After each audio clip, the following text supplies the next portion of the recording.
Tanda-tanda menjadi orang yang hebat memang biasanya sudah terlihat dari awal-awal kehidupan seseorang.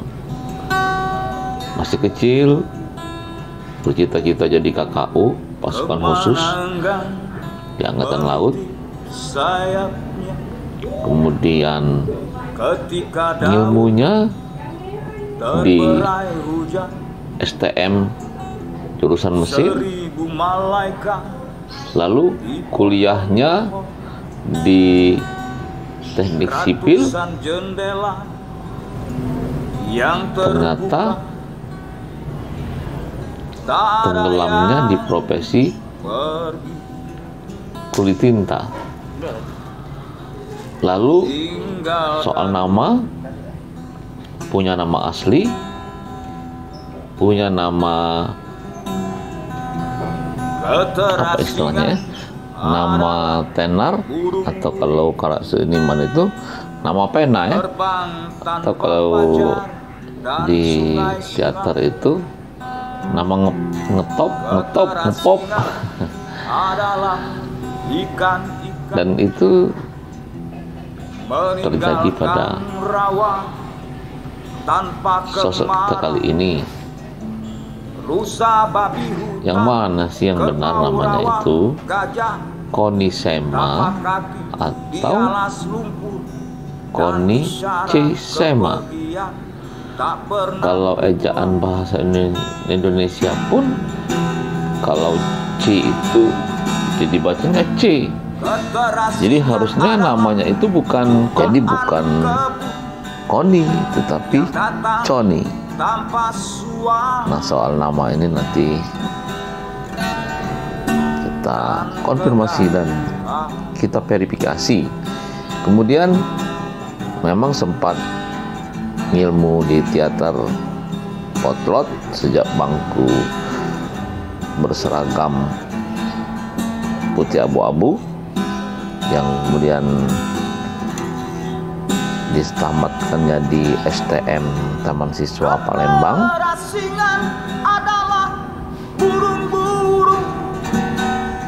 Tokoh kita kali ini bergabung di teater potlot dan sempat aktif menulis naskah drama, puisi, cerpen.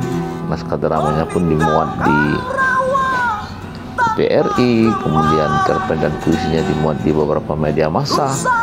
Ternyata ketika memasuki usia kerja, usia produktif, justru terjun sebagai seorang kulit tinta, menjadi seorang jurnalis. Nah, seperti apa perjalanan hidupnya antara cita-cita, ngilmu, dan kemudian bergelut dalam dunia pekerjaan? Kita akan kulik-kulik, termasuk juga nanti kita akan kulik-kulik apa saja karya-karyanya dan bagaimana pemikirannya terhadap dunia berkesenian. Dari novel apa saja yang sudah pernah ditulisnya, kemudian di teater, peran dan naskah apa saja yang sudah dihasilkannya. Begitu juga di puisi, apakah memang sekedar menulis puisi atau juga piawai membaca puisi, atau dua-duanya tidak. Dan bagaimana kehidupan keluarganya, bagaimana dia mendidik anaknya, apakah memang membebaskan pilihan-pilihan kepada anak, ternyata kemudian membuat tak satu pun dari putra-putrinya menuruni jejak kedua orang tuanya. Sebenarnya istrinya pun juga seorang jurnalis, Mbak Bisri. Nah, ternyata ketiga anaknya tidak satu pun menjadi jurnalis, dan juga tidak satu pun yang menjadi atau memilih profesi sebagai seorang seniman. Apakah ini sebuah keberhasilan ataukah ini sesuatu yang di luar ekspektasi? Entahlah. Yang penting menurut Om Koni, dunia berkesenian memang harus selalu berkembang dan mengikuti perkembangan zaman. Di saat ini, di era konvergensi, semuanya ditutup konvergensi, kolaborasi, maka dunia seni pun harus melakukan itu. Konvergensi seni. Kalau tidak, maka seni itu akan tergilas. Mari kita ikuti perbincangan ringan bersama Om Koni Sema.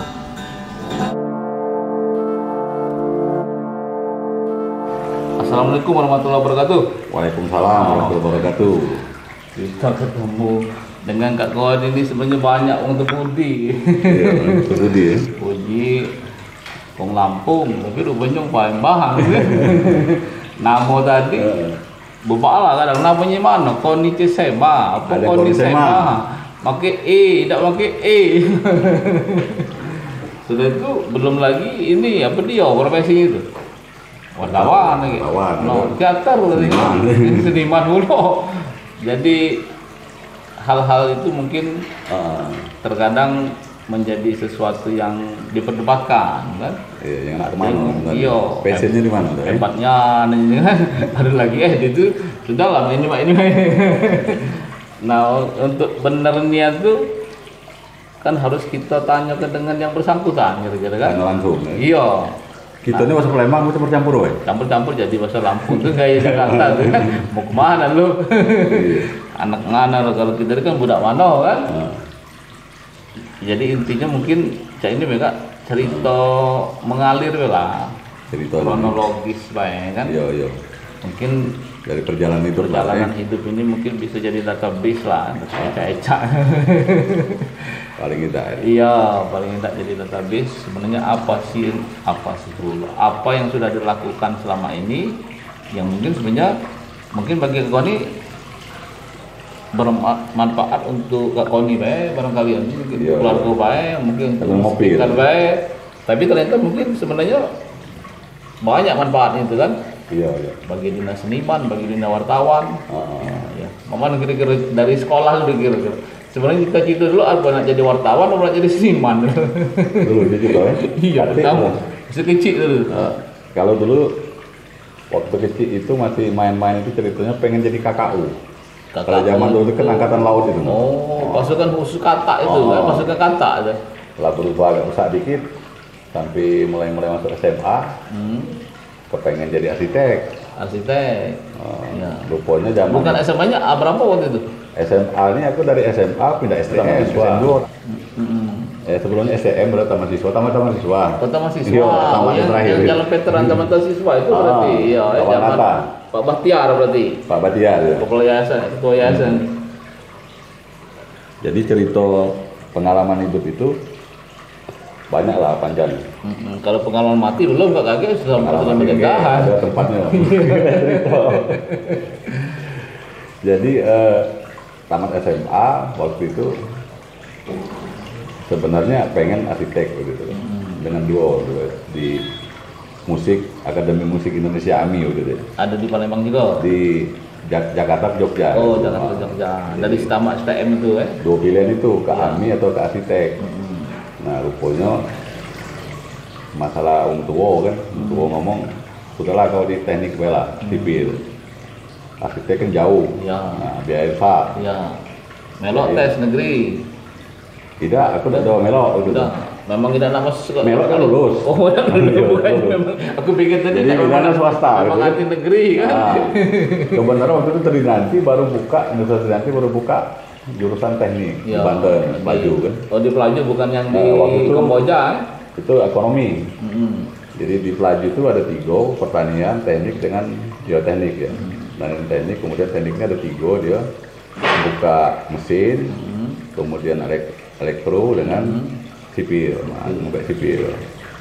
Setelah berapa tahun berikutnya rupanya nanti buka lagi jurusan arsitek. Aku lah begawi, lah ini kan kebuka itu kan, tidak mungkin nak melo lagi kan. Iya. Nah kemudian menjelang mahasiswa itu tiba-tiba tertarik dunia penulisan. Mulai itu di pers mahasiswa gitu kan, menulis. Pas udah kuliah gitu. Udah mulai kenal dengan teater Iya. gitu. Nah menulis lah gitu. Teater kampus waktu itu. Teaternya teater potlot sudah. Oh, betul. 85 tuh lah diri potlot kan. Iya, Aku masih SMA gitu, dengan Bayu. Masih STM. Ultra Bayu. Apa masih SMA sebelum pindah ke STM? Taman siswa aku sudah. Iya. Waktu gabung potlot itu udah taman siswa. Iya, Aku STM. SMP cuma setahun. Pindah, ngulang lagi ke taman siswa. STM tadi. Itu mulai. Cuma agak aneh juga emang STM tapi ke teater kan? Yo. Iya. Jadi akhirnya apa namanya antara dunia studi dengan dunia yang kata uang ekstrakurikuler ini ternyata kan ngalir well zaman Iya. itu. Kadang kita nyambung itu justru ini. Kemana panggilan hidup Iya. ini kan. Jadi ternyata sampai terakhir aku mulai dari penulisan itulah mulai bekerja jadi jurnalis dari DPS mahasiswa, kemudian magang di koran-koran umum, sampai ini kerja di koran umum. Kamu makan dulu berarti? Magang, lama magang juga di Suara Rakyat Semesta, sempat 2 tahun gitu magang, kemudian baru bergabung di Sumatera Express itu manajemen baru.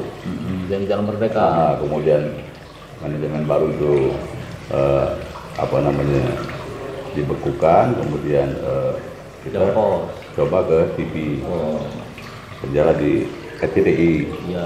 Nah, RCTI itu mengubah semua pola ini kan, karena kita harus pindah dari daerah gitu harus tempat lain, kan, tempat yang baru ditempatkan di Lampung lah pada saat itu, sampai akhirnya di Lampung itu menemukan jodoh, berkeluarga, sampai akhirnya menetap sebagai masyarakat Lampung. Nah, tapi kayaknya terlalu cepat cerita nih Kak. Itu Jangan lagi, sebentar lagi selesai. Jadi coba kita urut dulu lagi, misalnya di dunia seni, menulis tadi ya. Jadi, nah siapa kira-kira yang aku merenung pada saat itu kan orang tua kan udah banyak nih kalau duit mulain kita di kampus ini kan. Tapi nasib ini beda gitu. Ternyata yang dihargai sama orang itu ternyata bukan yang di ilmu teknik sipilnya, ilmu menulisnya justru yang merubah hidup itu kan. Ilmu menulis itu sampai akhirnya ya menulisnya akhirnya jadi nafkah, jadi untuk nafkah. Nah pada saat itu memang aku udah banyak nulis, banyak nulis di koran-koran nasional. Maaf sebelum lanjut ke menulis itu kan, kira-kira siapa inspirator istilahnya kira-kira yang jadi caknya hebatnya nih, caknya harus jadi cak itu juga siapa lah kira-kira? Ada tak sosok? Kalau di pers nanti banyak sih, di dunia sastra, dunia penulis bukan sastra. Waktu awal sebelum terjun itu kan pasti ada kan caknya. Nah waktu itu kan karena semangat pers mahasiswa kan kampus. Pada saat itu kan udah jelas, pada saat itu kan bagaimana sistem apa namanya rejim orde baru kan. Mahasiswa pada saat itu kritis bagaimana membuat perlawanan lewat pers gitu. Jadi pas membangun daya kritis pada saat itu. Jadi ya menular aja teman-teman itu. Nanti teman-teman di Jawa nih ada kita jaringan di situ. Nah sehingga kesannya kalau kita bikin tulisan yang nyerang kekuasaan itu kayak mantap benar itu. Pada saat itu ya kan. Semakin keras semakin merasa kita hebat gitu kan. Wah merasa kira-kira bukan itu. Dari bintang pamungkas lah Ketika pindah ke harian kan berbeda tuh. Polanya karakternya berbeda, bahwa tidak seperti di pers mahasiswa. Ini pers umum, ada komersial, ada produksinya. Nah itu juga mengajarkan ada pola penulisan yang berbeda-beda. Nah kalau di pers kampus tadi apa namanya yang jurnal apa di kampus? Jurnal yang pertama kita bangun itu di Unanti gitu. Apa namanya? Tapi jaringan dengan WIN gitu, dengan IAIN, kemudian Muhammadiyah, Unsri, gitu. Kita ada empat universitas sudah tertulis yang kita bikin jaringan. Ya salah satunya Abdul Somad almarhum itu teman kita kan. Kalau di itu Hua waktu itu bikin Hua aja. Nah, kemudian kita membangun hubungan korespondensi dengan teman-teman tabloid di luar di Jawa gitu, kayak Eksponen gitu kan. Itu siapa kalau kemudian kawan tuh kemudian pada berikutnya jadi wartawan juga ketemu. Oh ini dari ini dari ini waktu itu ada. Yang Yang sekarang tapi dari kawan-kawan pers itu yang angkatan itu tidak banyak yang jadi ke menekuni jurnalis jadi jurnalis. Lebih banyak ke aktivis, kemudian di NGO bergerak di situ. Iya. Nah memang pada saat itu yang mulai terasa intens itu ketika sudah bekerja di media televisi, karena memang ritme kerjanya kan berbeda dengan dicetak. Iya. Nah itu yang pengalaman, jadi pengalaman bagaimana membuat tulisan untuk buletin, majalah, koran umum, kemudian sempat juga bikin majalah pariwisata waktu dengan teman-teman ex Sumeng buat Gending, majalah pariwisata. Kemudian pernah di Trijaya juga waktu itu kan sampai ke televisi. Jadi pola penulisan itu sudah berbeda-beda kan itu polanya. Itu sebenarnya semakin bagus terus merusak pengalaman baru. Jadi ketika ketemu orang buat narasi untuk TV kita udah tahu. Sistemnya kayak mana, hurufnya kapital semua, yang titik diganti tanda muring, slice gitu kan. Nah, ada opening, ada kain kalau kita tuh lead ya main opening gitu kan. Nah itu yang pengalaman selama itu. Nah kemudian dari situ banyak pergulatan itu karakter pribadi kita ini kepingin.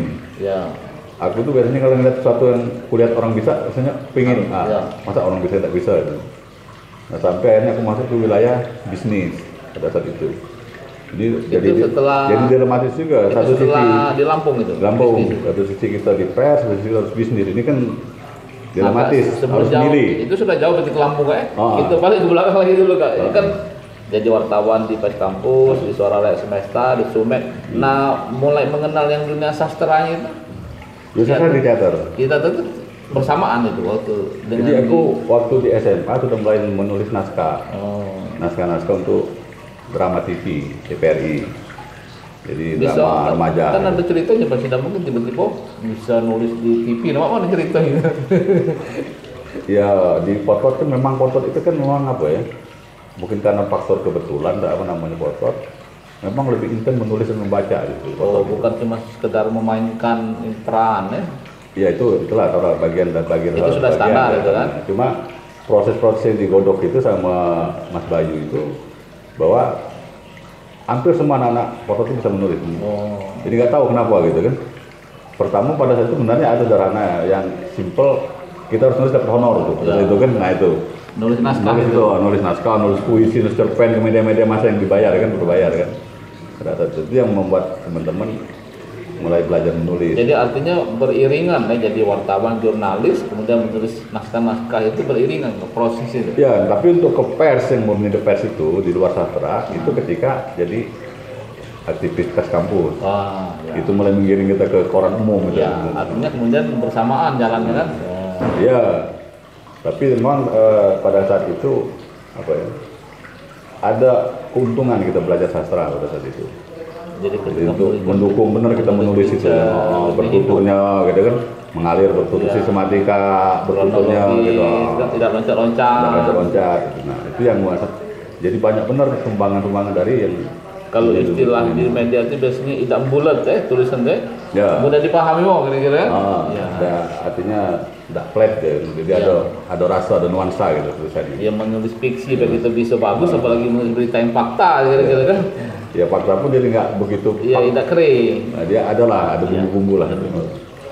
Tapi yang sebenarnya pengalaman-pengalaman itu bahwa kehidupan pribadi memang sangat akrab dengan dunia penulisan. Artinya sampai ketika mulai berhenti, resign dari ini karena dagang, sudah jarang menulis. Lagi dari soal dagang itu masih mau saya dari dunia. Nah balik soal namo tadi kan agak kisru kadang ini kalau ini aku kadang nulis namo, misalnya ada undangan mana yang benar, mana cerita namo tadi. Koni Sema atau Koni Sema jadi C itu kan dapat dari teater. C. Dari teater itu Mas Bayu yang ngasih C. Sema itu nama orang tua kan. Jadi aslinya CONIE. Sema. CONI itu memang di akte kelahiran itu zaman huruf bahasa Swandi. Itu kan pakai nie gitu kan. Nah, aku ngambil dari akte itu akte kelahiran itu. Nah jadi waktu di RCTI kan susah presenter ngomong. Iya. Konichi Sema melaporkan dari Lampung susah, C-nya tuh mengganggu lidah. Mematikan deh. Nah, aku udah tahu tuh awal-awal tuh, wah ini nggak bener nih C ini. Kebuang C, jadi Konichi Sema lebih cepat dia nyebutnya. Iya, lebih lancar kan.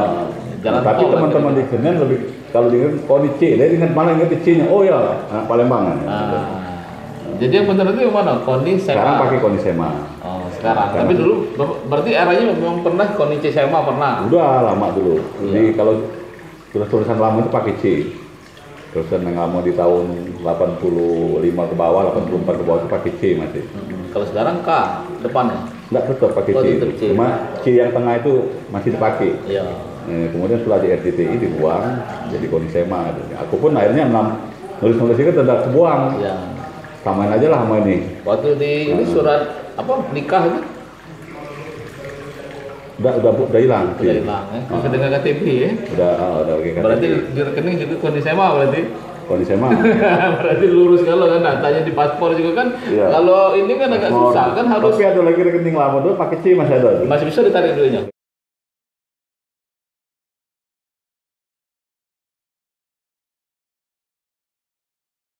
Itu keinginan itu tiba-tiba macam mana keinginan untuk kembali ke teater?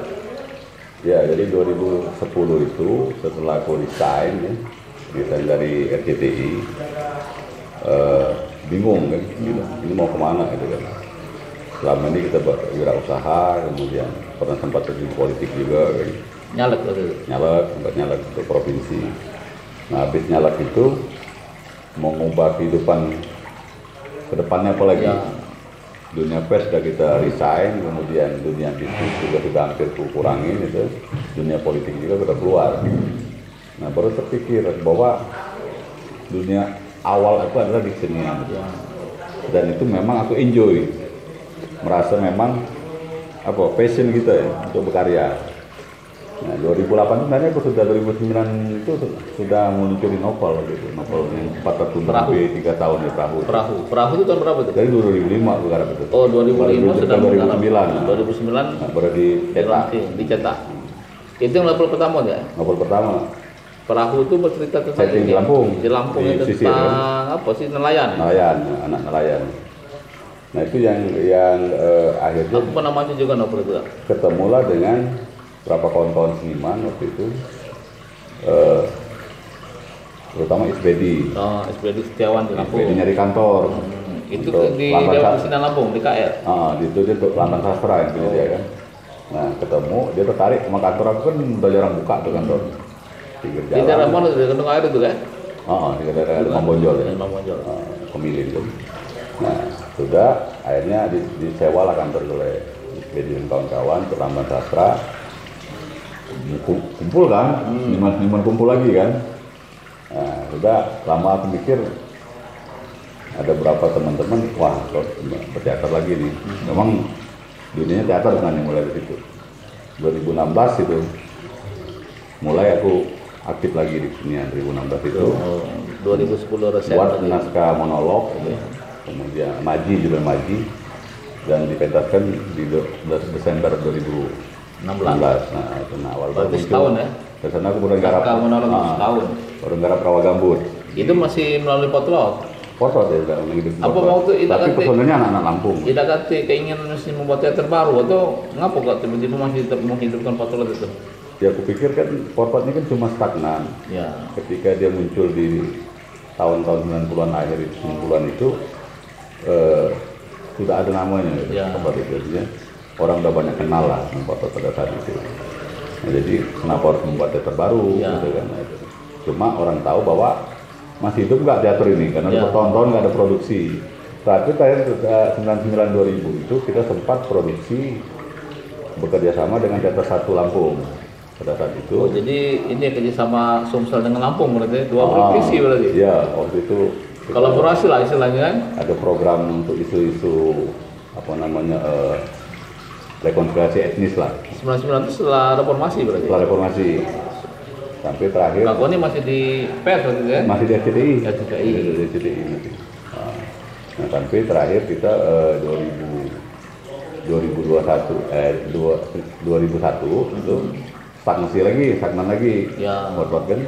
habis program itu kemudian ya sudah lama itu, tapi 2016 kemarin baru diaktifkan benar, dan aku memang sudah minta izin dengan orang rumah, dengan istri, dengan sebenarnya bahwa aku mau berkesenian gitu. Full mau menulis lagi full gitu. Nah, sehingga 2016 2017 baru bikin pentas keliling Rawa Gambut, baru banyak ke Rawa Gambut. Itu sudah berapa episode sampai sekarang tuh? Rawa Gambut itu? Rawa Gambut itu udah 3 kali pertunjukan. Itu Sikon naskah ya? Satu naskah. Rawa Gambut itu? Dari Palembang, pertama Palembang, kedua Lampung di tahun 2017, 2018 di Jambi. Itu istilahnya apa kalau mentas di tempat-tempat terpisah tuh? Macam roadshow lah. Roadshow. Ya, teater lah, teater keliling. Dan memang di kawasan-kawasan yang memang punya gambut itu, kira-kira? Nggak harus juga, tapi memang kayak Lampung kan gambutnya kan cuma di sekitar Waikambas gitu ya. Nah, tapi apa namanya, semacam atau orang itu kampanye lingkungan lah. Ya, kampanye lingkungan. Itu kan kalau di Jambi memang seksi juga sama kayak Unsur. Ya. Nah itu sekedar mengenalkan dengan publik bahwa Poton aktif lagi gitu. Itu melibatkan pemain teater Sumsel dengan Lampung apa Sumsel waktu itu di Rawa Gambut itu mulai? Kalau Rawa Gambut totalnya Lampung, anak Lampung semua di Rawa Gambut. Baru yang ke belakang waktu pentas yang Glosarium ya. Glosarium, judul beda. Itu sudah anak Palembang. Itu istilahnya apa? Lanjutan ceritanya apa? Ya tetap isunya sama, tapi isu ekologi. Tapi mungkin lebih simpel ya. Rawa Gambut kan drama. Ya. Rawa Gambut itu kan naskahnya panjang 40 halaman gitu. Itu berapa? Kalau yang ini kan cuma 8 halaman, 12 halaman. Kalau durasinya berapa menit kalau Rawa Gambut? Waktu awal dulu hampir 2 jam. 2 jam ya. Itu waktu ketemu kawan-kawan ngomong dicoba dipandekin lagi di press 2 jam lagi. itu kalau untuk ukuran teater apa termasuk apa? Terlalu panjang atau? Kalau dulu biasa ada 2 jam itu, 1 jam setengah itu kan. Ya.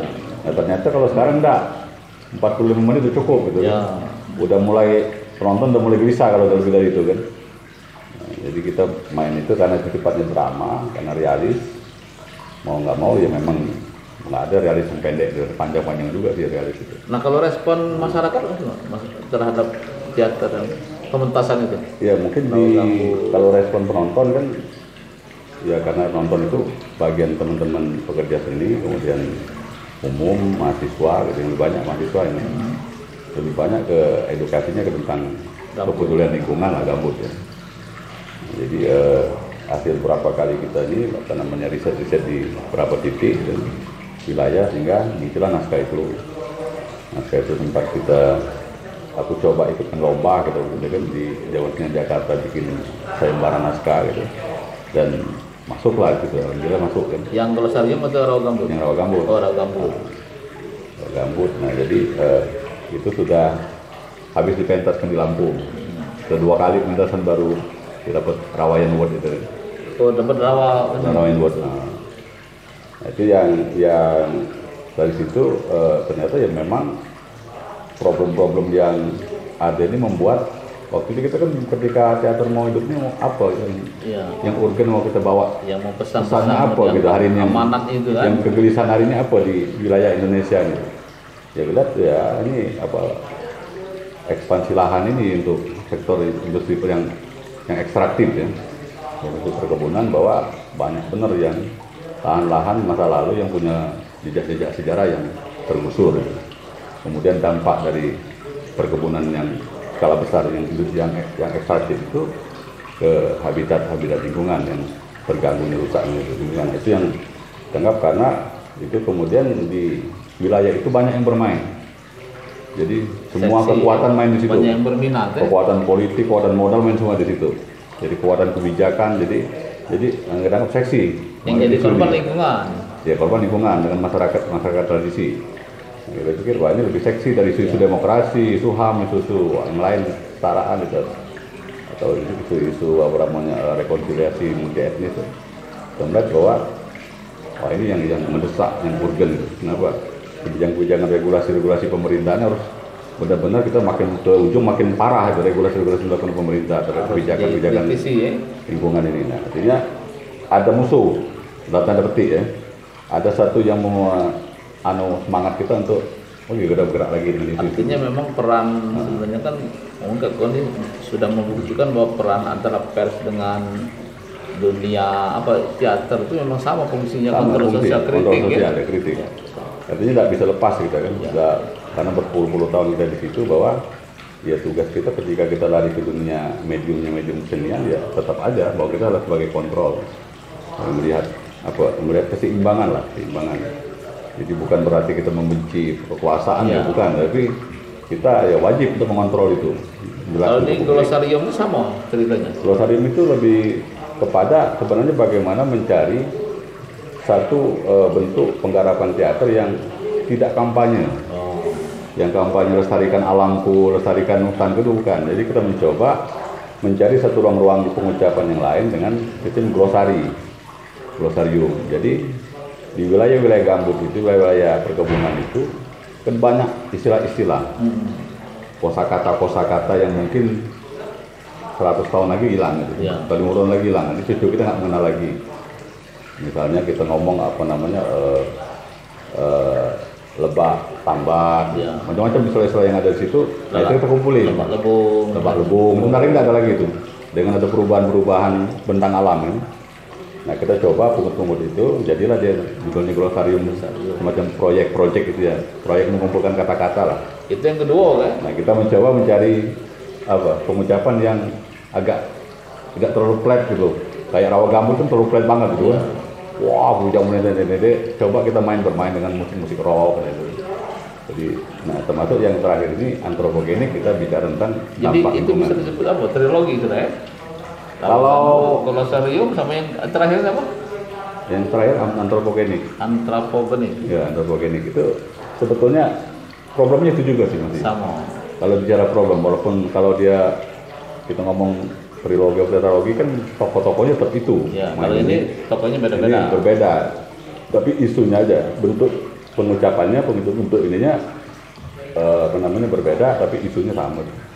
Nah kalau dari 3 cerita ini yang kan berarti sudah dihasilkan pementasan, ada naskah. Nah mungkin ada karya lain yang mengikuti, misalnya ada lagu, lahir lagu-lagu gitu.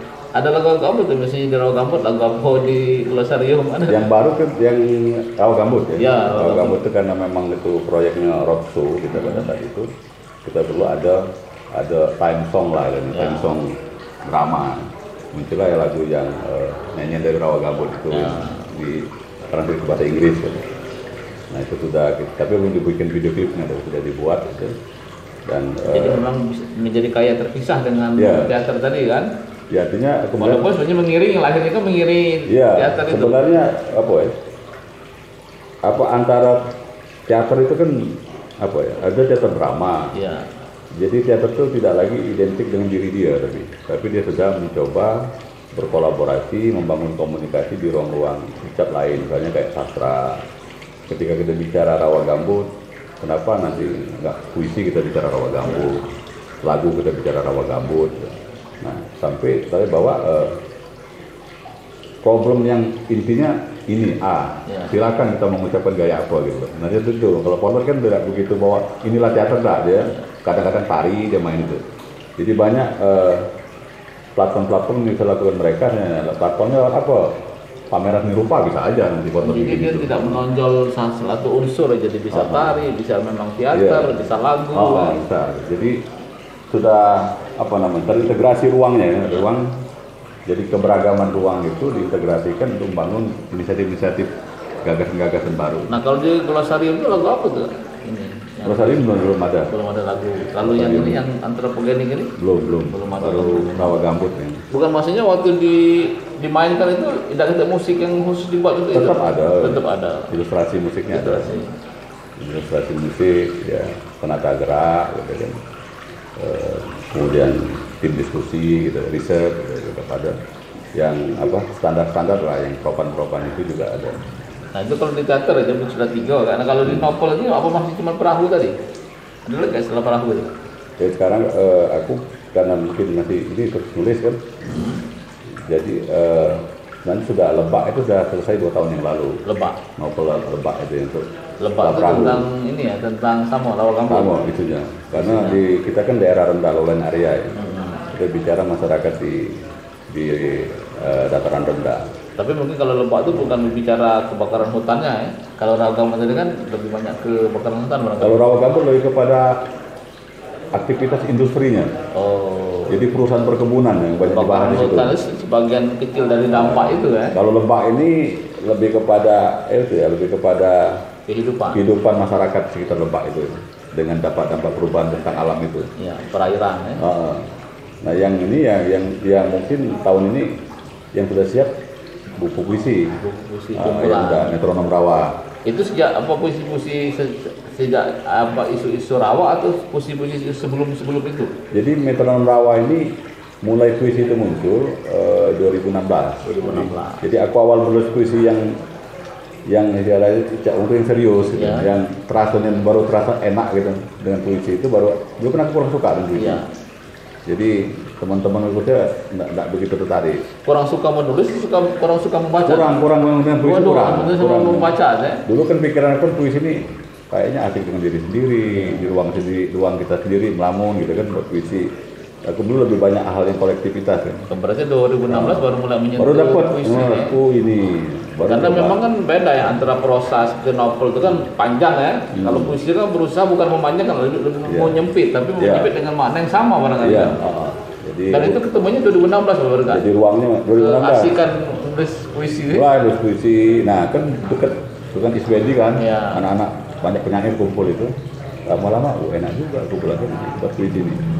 Ya udah mulai sampai lama-lama tak dapat. Ternyata ya memang puisi itu dibutuhkan. Atau ada tak hubungan dengan honor kan? Kalau kita menulis cerpen, misalnya kan kalau dulu kan ini kan dibayar. Kalau puisi kan biasanya mungkin dihitung honornya tak kira-kira. Enggak, puisi aku kemarin muat di Tempo dibayar kok. Oh bukan yang sekarang dulu. Kalau dulu memang ada begitu kan kayak Bayu, maksudnya ada bagian lah. Topik, kayak gitu kan memang Antok Narasoma, jadi foto dulu kan mereka kan memang dulu itu. Aku nggak pernah ikut rombongan itu. Jadi memang belum masuk dalam itu dunia aja. Ya paling baca-baca puisi. Kalau di kawan minta puisi ya minta buat puisi dalam rangka dipinta, bukan dibuat benar kita sendiri. Nah sejak 2016, 17, 18 main ke depan, ketika bergabung dengan teman-teman Jakarta, ada Pusat Jakarta minta jadi admin di situ, aku bukan penyair, yang pokoknya kamu ikut aja lah kamu. Nah jadi tapi belum pernah nerbitkan buku puisi. Nah baru yang jadi itulah mungkin yang membedakan kalau misalnya terjun sebagai novel itu sebut novelis kan? Novelis. Ya kalau teater dramawan misalnya kan. Kalau penyair berarti kamu tuh merasa bukan penyair tapi disuruh menulis puisi. Enggak, kalau aku kayak ini. Jadi hampir tidak ada lagi ruang itu. Jadi sekat-sekat dikotomisis yang antara ini dramawan, kami ini penyair, kamu teater, aku musik. Nah di Potor itu tidak ada lagi itu ruang itu. Harus sastra. Tidak, dia sudah terkolaborasi. Apa namanya istilahnya itu? Terkolaborasi, jadi dia sudah lintas. Kalau ke bahasa orang itu udah konvergensi lah kalau di pers itu. Konvergensi media. Konvergensi media. Nggak ada lagi bahwa ini koran ini TV ini online gitu loh. TV. Jadi dia bersinergi, jadi performatifnya bersinergi. Memperkuat lini-lini yang afirmatifnya bahwa itu bahasa pengucapan, platformnya aja kita pakai platform seni rupa. Ya udah, nggak apa-apa main seni rupa kita, instalasi karya teater yang instalasi, teater seni rupa, kan nyebutnya kan teater tari, misalnya kan. Itu juga nanti masuk seni rupa, masuk puisi. Tidak bawa itu perupa dari mana? Tapi teater membaca seni rupa. Jadi tidak disekat lagi bahwa aku ini anak musik. Lain, kamu itu kan penyair. Nah di foto itu sudah dialektikanya sudah selesai itu. Seni pertunjukan. Dialektika jadi di pertunjukan. Termasuk lighting. Jadi lighting man itu. Kemudian videografi. Bahwa seorang videografi harus paham juga dengan dunia penulisan, dunia sastra gitu. Nah ini pola yang ini sebenarnya pola yang lama sebelumnya sudah ada atau memang baru yang disatukan itu? Iya bukan lama baru. Sebenarnya dulu kita belum paham sampai ke situ. Setelah kita melihat ternyata tidak ada lagi sekat-sekat itu. Memang harusnya. Pemikiran skeptis tidak ada lagi bahwa aku ini penyair. Nah kalau ini nak penyair lu jadi apa? Jadi bung teater. Ini teater nggak pulau nari lah melok nari kan ini. Memang benar ya kan. Sebenarnya bukan itu sih.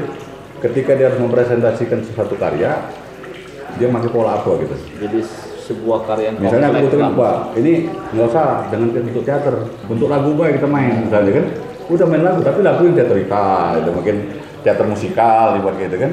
Jadi dia sudah melakukan apa namanya? Kalau bahasa orang sekarang kolaborasi. Jadi memang dipentingkan itu pers juga akan mati kalau tidak melakukan konvergensi gitu kan. Nah, kalau untuk bicara teater tradisi dengan teater modern, pandangan kau ini siapa? Nah, itu hampir tidak ada lagi jarak. Jadi yang membuat kita menjadi terkotak-kotak, menjadi kita terbelakang ini gara-gara kita masih dalam di kotak-kotak itu. Bahwa aku ini teater tradisional, kau teater modern. Nah itu yang bingung itu yang sudah harus dirombak, apalagi di dunia post dramatik ya. Di post dramatik. Itu namanya post dramatik istilahnya. Ya, enggak, wilayah arus masanya sudah ke sana. Jadi aku nyebutnya post tradisi. Tidak ada nama teater modern. Kenapa? Teater modern itu dari tradisi. Kalau dia dibuat teater modern itu sudah kita benar-benar buat sekat habis itu loh. Ini tradisi, ini modern. Tapi kalau kita pakai post tradisi, berarti setelah tradisi post tradisi. Jadi, apakah dia bentuk modern, apakah kontemporer? Jangan di label istilahnya. Karena walaupun dia kontemporer dia akan ke akar. Nah, yang zaman dulu kan dibuat teater tradisional, teater tradisi, teater modern. Bahasa itu yang harus dibuang gitu loh. Yang lebih elegan kalau kita menggunakan post tradisi. Kenapa? Oh, dia tetap dari tradisi, pijakan akarnya. Kalau dia nggak ada pijakan akar tradisi, dari mana teater yang tiba-tiba muncul? Pasti dia akan mengacu ke masa lalu ya tradisi. Berarti kamu post tradisi. Jadi hari sekarang kita misalnya kalau drama kan ada aktor, ada ini, ada casting kan. Nah tiba-tiba tidak lagi pakai itu dia. Nah post dramatik nyebutnya. Sama kayak modern, post modern gitu. Nah itu pemahaman itu yang masih sekat-sekat itu sudah tidak ada lagi sekarang hari ini kan. Jadi dalam substansinya ke karya. Jadi kalau ini sekarang mensosialisasikan itu kan bukan dengan. Nah ketika aku membuat puisi ya mungkin orang ngomong aku penyanyi. Tapi kalau aku pribadi kan tak begitu pening gitu. Karena itu bagian dari media aku untuk berucap gitu kan, untuk berekspresi. Mungkin nanti buat lagu aku kan. Artinya boleh dan lumrah dan sangat ideal kalau seseorang itu sebagai musikus, sebagai teater, sebagai novelis, sebagai penyair gitu kan. Nanti kan ada ini. Rupawan itu kan. Nanti akan ada satu masa tertentu orang melihat bahwa passion kita ternyata kamu di situ. Nah, itu lanjut lagi yang sesi berikutnya. Tambah hangat mintanya. Walaupun kopinya nak habis ini. Buat lagi kopi. Ini kena abu rokok nih kayaknya.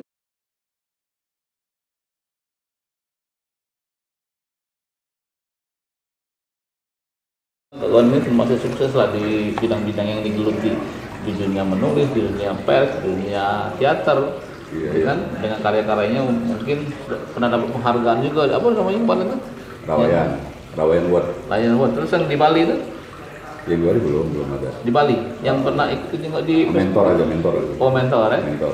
Yang dengan Dahlia? Ubud Writer. Iya. Ubud Writer sudah. WRF ya. Mentor aku. Oh mentor ya? Melatih anak-anak untuk tampil aja. Ya, artinya terlibat dalam kegiatan yang besar juga itu kebagian itu kan. Iya. Nah, untuk urusan keluarga nih sebenarnya agak sensitif ya. Tapi memang mau diceritakan ya alhamdulillah kan. Biar orang jangan kan orang juga seharusnya tidak banyak tahu dengan lebih banyak di Lampung nih kehidupannya. Jangan negeri kamu. Menikahnya kapan? Dulu kan kalau bahasa wong itu kita tuh lagi sedang genit-genitnya. Genit-genit berkarya maksudnya. Jadi tidak berpikir nak bangun keluarga. Jadi ketika sampai di Lampung, umur aku sudah 30 pada saat itu. Sudah kritis lah kalau 30 tahun ya. Sering ditanya oleh pasien tua kan? Kepala tiga. Nak mano hidup ini. Jadi belum terpikir nak bangun rumah tangga tuh terpikir. Masih asik dengan dunia pers itu. Nah, kebenaran ada kawan yang memang sama profesi. Jadi kita sering beneran sama-sama di TV kan. Jadi kan kadang-kadang dicetak ini tidak bisa sama terus kita kan jalan kan kawan-kawan cetak kan. Nah kalau TV kan kebutuhan gambar, jadi mau tidak mau harus jalan gitu. Nah sering berjalan terus. Peribahasa Jawa lah berarti melakukan. Apa namanya? Yang istilahnya karena sering bertemu itu kan. Sopo kulino itu kan. Jadi lama-lama ada chemistry bahwa sudah sama profesi sudah sama tahu lah paham lah profesi. Akhirnya ada nyonya ini yang lebih banyak apa namanya? Intens. Memberikan keyakinan, dan bahwa semacam edukasi lah, memberi bayangan pandangan bahwa ya harus puncaknya kita harus berkeluarga. Harus ada titik lah. Makanya pacaran nggak begitu lama, setahun, kemudian kita menikah. Gitu. Di Lampung menikahnya? Ya, menikah di Lampung, dan Palembang juga dirayain gitu. Nah, itulah. Itu asli Lampung? Kalau lahir Lampung, tapi artinya Jawa. Oh, Jawa. Sama namanya? Bisri Merduani. Oh, Bisri. Sering ada laporan di TV itu kadang melaporkan dari Lampung. TV dia ke liputan 6 ke CDP. Terakhir dia resign dari CDP. Nah itu yang karena profesi sama, ini sama, ya sudah nggak ada lagi sesuatu yang apa yang perlu disembunyikan. Sama-sama tahu isi perut kita masing-masing kan itu. Si kantong juga. Si kantong aku nggak bisa bohong. Kan? Isi otak juga berarti. Kalau dengan bini kita aku, aku ada liputan, mana bukan dan liput tidak. Kalau dia kan liputan di mana orang mana dia tahu. Ya tinggal berarti. Isi perut, isi kantong, isi otak, isi rekening kita tahu tapi. Jadi dari pernikahan itu kami dapat tiga anak. Yang tuanya sekarang lagi menyiapkan skripsi, kemarin sudah simpro, tinggal kompre. Ngambil bidang apa nih? Di akuntansi. Akuntan ya? Akuntan, yang nomor 2 di Unila, kedokteran ya. Yang nomor 3 juga baru kuliah tahun kemarin. Cewek kalau itu? Yang paling tua cewek. Oh cewek. Yang duanya cowok. Dua ikut cowok berarti. Yang nomor 3 bungsu ini sudah kuliah di Dharma Jaya gitu. Ya. Ambil jurusan manajemen. Nanti yang meneruskan jurnalistik atau meneruskan tapi musik makanya walaupun ada ini mungkin ada musik. Anak yang nomor 2 itu kan memang dia sekolah musik kan. Sekolah musik. Tapi lain pula aliran kita kan ada ngejas bening gitu kan. Ada buka kafe itu gimana itu? Yang musuh. Oh yang musuh, yang masih kuliah di manajemen. Sekarang karena musim hujan kan bubar terus di manajemen itu ya. Wajar lah untuk menekuni ilmu. Makanya kira-kira teorinya kita arahkan mereka untuk jadi berusaha lah. Ya kira-kira benar nggak teori di kuliah ini diterapkan di lapangan? Jadi itu memang cenderungnya memang ke bisnis. Ya. Nah itu yang alhamdulillah sehat-sehat semua, itu kan mereka tuh. Jadi dengan kegiatan, jadi sebenarnya bukan di titik ini ya, bukan di titik panas gitu, ini main di titik dingin. Ya. Ketika aku terjun lagi ke kesenian ini sebenarnya situasi itu sudah tidak begitu banyak kendalanya begitu nih, karena anak-anak udah mulai sekolah, udah bisa mengurus diri dia dulu kan. Nah kalau dulu kan kita mau keluar kan sama-sama lapangan, terpaksa harus ada yang ngasuh, ada ini. Sepian, ya. Jadi kau dulu juga pernah ngasuh juga berarti? Nggak jorang untuk ngasuh kita. Ya, bini kita kan kemana lah, kita kemana gitu kan. Kadang-kadang kan tahun ini kalau liputan kadang-kadang itu jam 8 malam baru balik ke rumah dari pagi. Perlu dicontoh, jadi tetap harus ngasuh walaupun gaji tapi kalau kita gaji tidak cukup ya ngasuh dewek berarti gitu. Jadi wajar lah kalau ada jenguk laki ngasuh. Jadi disisihkanlah penghasilan itu untuk pengasuh yang merawat anak itu selama kita kerja gitu. Nyuci juga kan, artinya nyuruh uang jangan gitu, bukan kita yang nyuci kan, sebenarnya sama aja gitu. Kalau sekarang nyuci sendiri. Tapi bukan cara dangdut itu, makan sendiri. Iya. Nah artinya ketika dalam pendidikan anak itu kita memang mengarahkan harus seperti ini, harus seperti ini. Nah aku bebaskan mereka. Jadi aku pun sebenarnya kalau mereka kita paksa mau berkesenian kan, dia juga masih bingung ya situasinya apa nanti dengan era sekarang ini. Tapi kecenderungan mereka itu kayak anakku tuh yang nomor 2 kan memang sekolah musik. Tapi ternyata dia kan ketika aku paksa dinyelesaikan sekolahnya itu dia menolak. Ketanggung ini dia sudah grade berapa kan? Bisa jadi piano. Jadi dia bisa untuk guru les sebenarnya kan guru untuk dia ini. Dan dia tidak mau. Dia stop bener dan dia mau konsen di kuliah gitu. Jadi kedokteran tadi ya. Jadi dia kita nggak bisa ini. Lo kan mau sayang nak. Tapi mungkin minimal kan karena sudah punya basic ini, walaupun dia jadi dokter, mungkin dokter juga bisa main musik, bisa dikembangkan kemudian kan. Kayak Tompi, SN Hadini kan dia dokter tapi jadi novelis. Tapi basic itu dia jadi masih tetap mereka pilihan kedua atau ketiga. Di kesenian ini. Jadi mereka belum. Nah jadi aku melihatnya bahwa begitupun anak-anak yang sekarang yang bergabung di motor ini kan banyak anak mahasiswa semua itu. Jadi mereka tetap melihat bahwa studi yang nomor 1. Ya jadi yang mereka main teater pun mungkin sebagai bagian dari mereka mendalami kehidupan, belajar dari Iya, kehidupan belajar itu. itu mungkin ada sesuatu yang diambil dari teater hanya. Makanya kita nggak bisa membuat program itu nggak konsultasi diskusi mereka. Kamu kalau bulan sekian apa kesibukan di kuliah gitu. Kapan kosong, kapan ini, kapan kita bisa latihan gitu. Ya. Jadi itu yang melihat bahwa Jadi istilahnya sama kalau begitu part time lah ya, paruh waktu gara-gara kemarin kata. kalau dulu kan kita kan kadang-kadang sekolah apa? Jangan gara-gara sekolah teater terganggu. Ya. Ah, kalau dulu kan jangan gara-gara teater sekolah terganggu. Ya, dibalik ya. Balik gitu kan. Jadi, Tapi kan kita waktu membuktikan bahwa kemudian bisa sukses, gitu kan. ya, sebenarnya kan kunci itu sebenarnya dimanapun tempat kita, kalau aku pribadi fokus. Ya. Jadi ketika aku mau mengerjakan misalnya buat buku puisi, berbulan-bulan aku di depan komputer itu ini dan selalu mengedit terus sampai Ada nggak Kak tips untuk membuat puisi itu seperti apa sih tipsnya, ada nggak? udah tahu. Bukan untuk aku, untuk itu. Iya. Untuk Kalau puisi sebenarnya kan aku kan pemain baru nih di Iya, puisi. Pemain baru, tapi yang aku dapatkan apa namanya pelajaran dari situ bahwa tidak sederhana itu buat puisi. Iya. Seperti hal main prosa, aku biasa main novel, main ini. Bahwa apa namanya ruang-ruang yang kecil itu lebih memadatkan, gitu kan? padat tapi dia harus membuka. Iya. Bukan sekedar dari yang luas kita jadikan kecil kan. Selesai di situ. Nah setelah dia kecil kita harus membuka lagi ruang yang luas. Nah, Jadi memang dia poliinterpretasi memang. nah sehingga kita lihat bahwa bagaimana sih karakter puisi aku sebenarnya pribadi.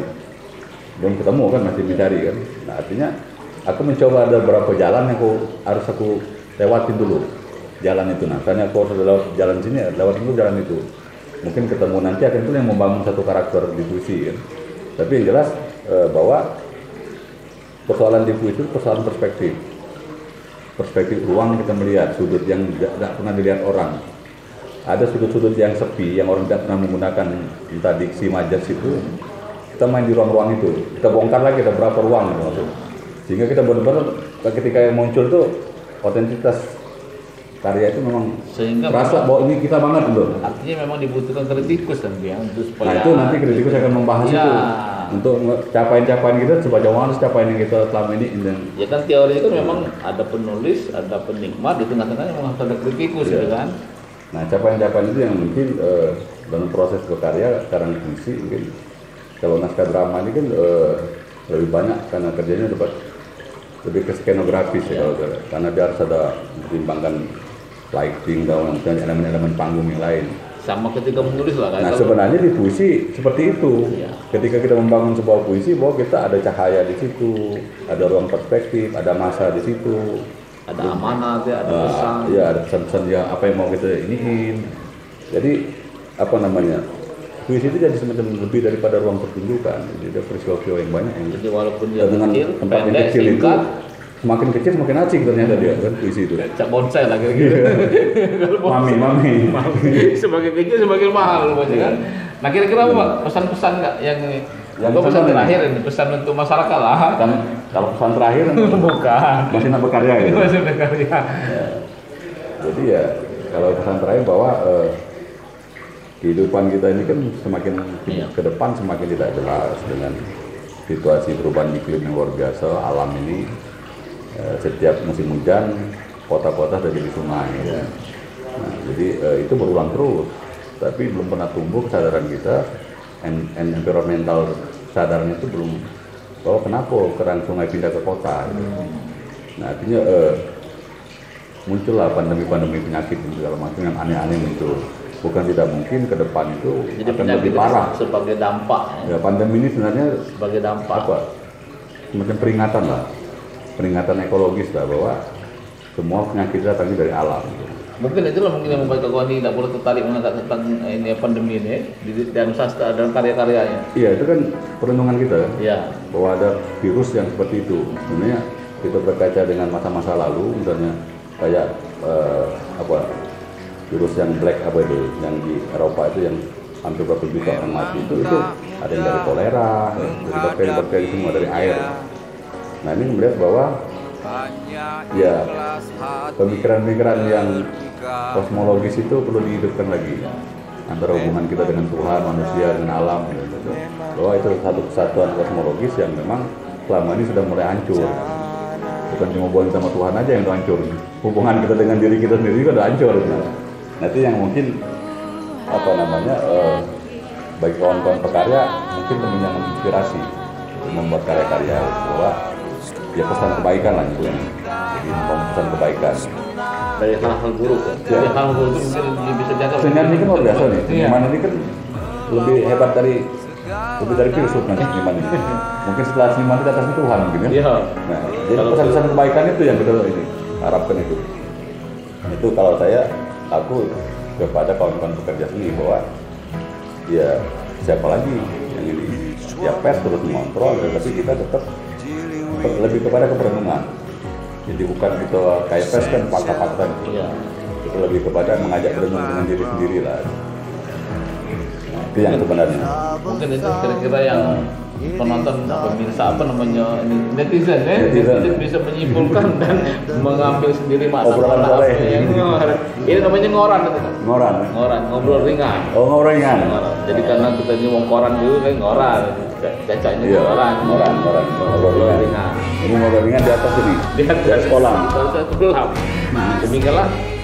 Mudah-mudahan bermanfaat. Assalamualaikum warahmatullahi wabarakatuh. Waalaikumsalam warahmatullahi wabarakatuh.